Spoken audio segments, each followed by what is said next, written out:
Hey there. This is question 3 from the unit test 1, talking about paintball and which is the best paintball marker to buy. So, question reads: After learning about paintball, Sabrina has decided that she wants to start playing. She goes shopping for some equipment. Consider the two markers below. So we have the Jaguar, which costs $1,350, uses 5 tanks of air to shoot 6,000 paintballs, shoots 90 paintballs in 4 seconds, and also has a discount for 20% off. That's nice. And then we have the Python that costs $1,000, uses 3 tanks of air to shoot 8,940 paintballs, and then shoots 210 paintballs in 8 seconds. And we're asked which marker should Sabrina buy and why. Well, I know when I'm looking to buy a paintball marker, um, especially in a problem like this, the 3 things that I would be looking for is which one is the better price, right? So we want to look at price here. Um, which one is the most air efficient, meaning which one could shoot the most amount of paintballs per air tank, right? So talking about tanks of air. And finally, which one could shoot the most amount of paintballs per second? Which one shoots the fastest? Okay, so looking at how much paintballs it could shoot per second. The problem here is they're all in different units. So this one is talking about 5 tanks, this one's talking about 3 tanks. This one's talking about 4 seconds, this one's talking about 8 seconds. It'd be really nice to break each of these down to the unit value to figure out how many paintballs does this one shoot per 1 tank, per 1 tank, per 1 second, per 1 second. Then we could really compare and see which one's better when we break it down to the unit value. So, let us go ahead and look at the tanks first. If we look at the Jaguar, we're told that it uses 5 tanks of air to shoot 6,000 paintballs.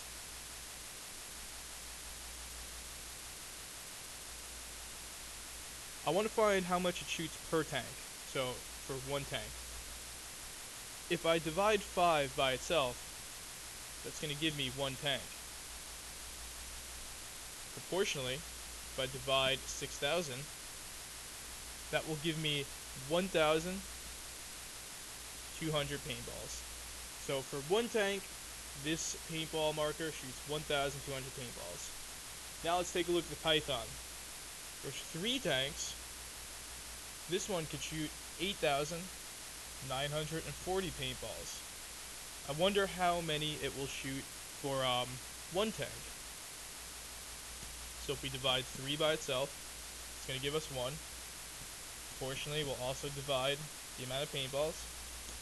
And I notice a couple of mistakes with calculations like this.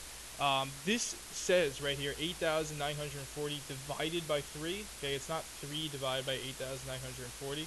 So the way we would do this division is 8,940 divided by 3. It's going to give us 2,980.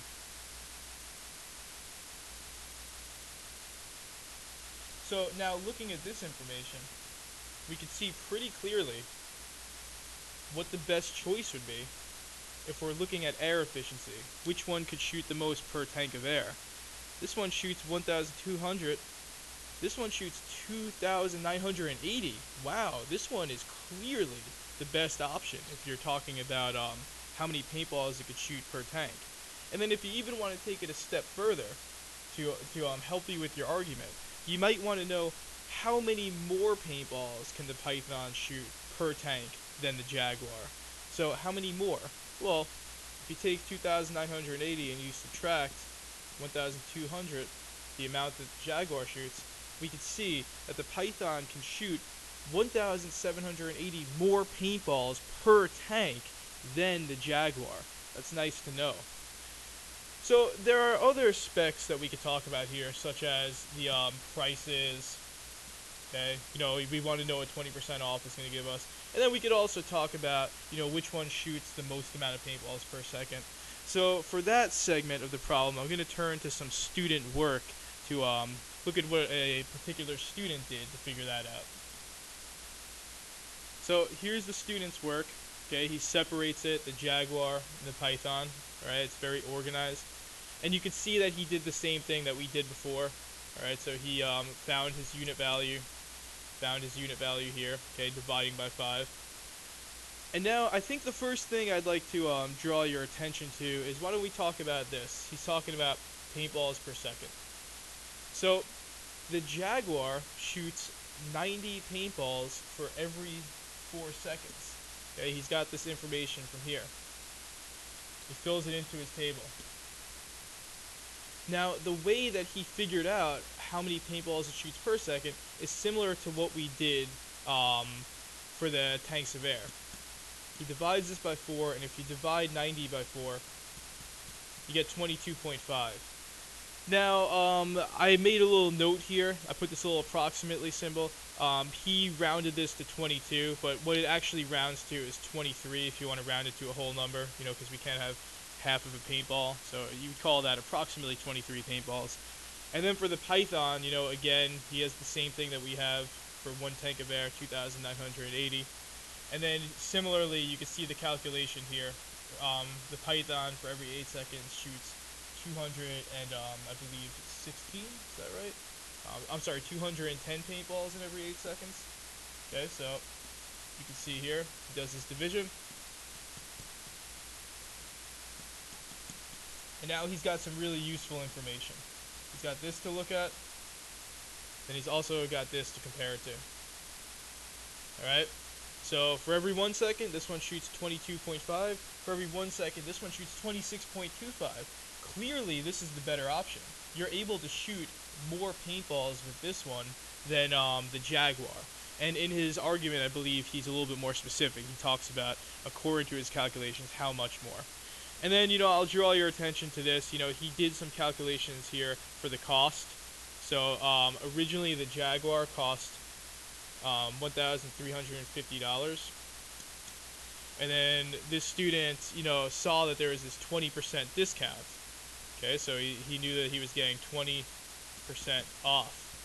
Okay, so he found 20% over here. It looks like he multiplied by the decimal form of 20%, getting him 270. And then taking this 270, he subtracted it from the original price because that's what that means. This is 20%, so 20% off means that you're taking it off the original price, and he gets 1,080 for the final cost. So that's really interesting because over here the final cost is 1,080 with this 20% discount. Actually, he makes it very clear here, and even with the discount, the Python is still cheaper. Wow. So now let's go ahead and look at the argument that he made here. So it says, Sabrina should buy the Python because my calculations show that the Python, which has a larger paintball capacity, can shoot 2,980 paintballs with one tank. And based on my calculations, the Jaguar can shoot only 1,200 paintballs in one tank. And then over here he makes a little arrow. There is a whole 1,780 paintball difference here. Okay, that's kind of what we found in our calculation. So, not only that, the Python costs only $1,000, while the Jaguar costs $1,080, even after the 20% off. So it's $80 cheaper. That's nice. He found out that's $80 cheaper. And the Python has a faster fire rate. It shoots around 26 paintballs. Right, so he rounded this quantity up here. He said that's about 26. And the Python so it shoots around 26 paintballs per second, while the Jaguar shoots around 22 paintballs per second. That's kind of the rounding error that I pointed at up here. So he just rounded that to 22. So we'll go with that in his argument right now. And then he goes on to say that it's a 4 paintball difference. All right, so the Python could shoot 4 more paintballs per second than the Jaguar. Right, so that's nice to know. This is why I believe Sabrina should buy the Python. Right, so that's a pretty strong argument because he's very specific. He doesn't just say it's cheaper. He talks about how much cheaper it is. That's nice to know. He doesn't just say it shoots more. He talks about how much more it shoots. How many more paintballs per second. Okay, all really nice things to know. Alright, so that kind of wraps it up for problem number 3. If you want to check out problem number 4, watch the next video.